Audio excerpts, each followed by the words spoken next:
আমাদের বোনদেরকে ডিসি চত্বরের ওই জায়গায় ছাত্রলীগ পিটিয়ে আতর্কিতভাবে পিটাইতেছিল। আমি তখন বাধা দিতে যাই, ছাত্রলীগের নেতাকর্মীরা হকি স্টিক দিয়ে বাইরে, দেখতে পাচ্ছেন আমার পা সম্ভবত এটা ভেঙে গেছে।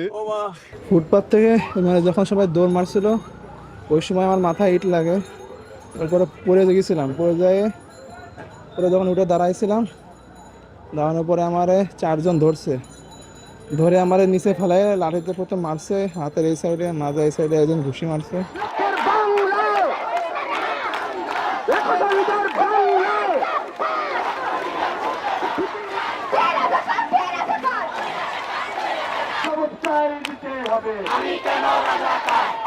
তখন এটা বলা হয় যে মুক্তিযোদ্ধারা নাতিরা পাবে না, রাজাকারের নাতিরা পাবে, এটা স্পষ্ট একটা বিভাজন তৈরি করা হচ্ছে। প্রধানমন্ত্রী নিজে কালকে এই বিতর্কের সূত্রপাত করেছেন, এর দায়ভার তাকেই নিতে হবে। শিক্ষার্থীরা বিদ্রুপাত্মকভাবে তাকে স্যাটিয়ার করেছে।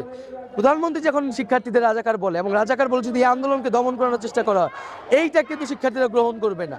আমাদের আন্দোলন যৌক্তিক, আমাদের রাজাকার বলা হোক, যা খুশি তা বলা হোক, আমরা এই আন্দোলন চালিয়ে যাব।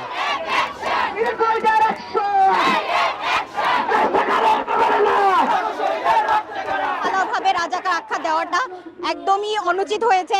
এরকম একটি গুরুত্বপূর্ণ পদে বসে উনি এই ধরনের কথা বলতে পারেন না, তাই আমরা চাই উনি অবিলম্বে এই বক্তব্য প্রত্যাহার করবেন।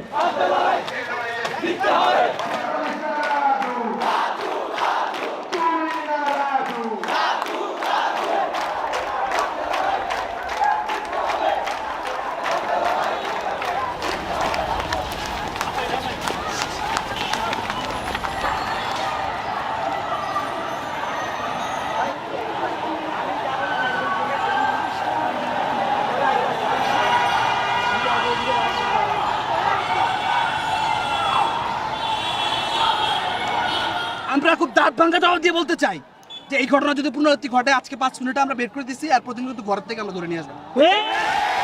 আমরা এটা সাবধান। ছাত্রলীগের নেতাকর্মী ধৈর্যের পরিচয় দিয়েছে। ভাবির হলগুলোতে যে ছাত্রলীগের নেতাকর্মী আছে, আমরা ফু দিলে 5 মিনিটে টিকতে পারবো। আমরা ফু দিলে 5 মিনিটে ক্যাম্পাসে দাঁড়ানোর কারো সামর্থ্য নাই। আমরা ধৈর্য ধরেছি, আমরা কোনো ধরনের সংঘর্ষ যাইনি, আমরা যেতে চাই না।